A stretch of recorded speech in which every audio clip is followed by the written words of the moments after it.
La sclérose en plaques, c'est une maladie complexe dont l'expression est polymorphe et très hétérogène.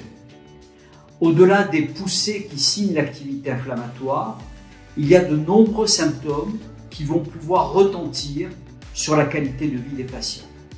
Je citerai la fatigue, les douleurs, l'anxiété, la dépression.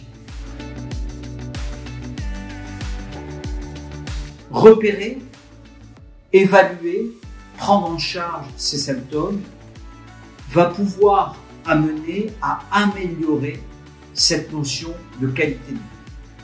Ainsi, l'outil Vixet, qui est un assistant numérique pour les patients atteints de sclérose en plaques, va permettre de donner une réponse à un certain nombre d'interrogations qu'auront nos patients sur ces différents symptômes, ce qui permettra bien évidemment d'améliorer leur quotidien.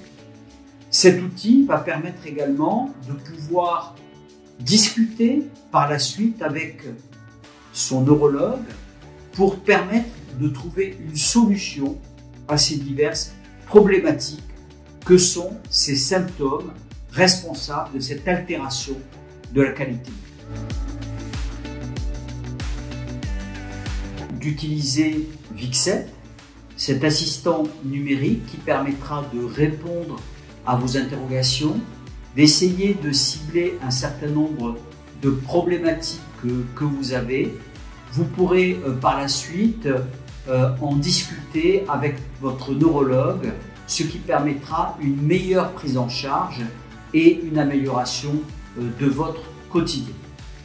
On a souvent dit qu'il y avait un hiatus entre les attentes et les besoins des patients et ce que pouvait percevoir ou ce que pouvait offrir le neurologue.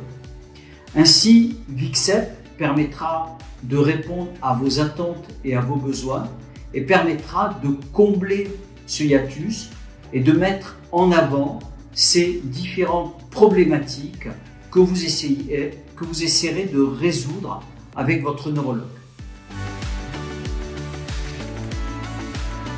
Je suis neurologue installé dans un établissement privé à Toulouse, très impliqué dans la prise en charge des patients atteints de sclérose en plaques depuis de nombreuses années.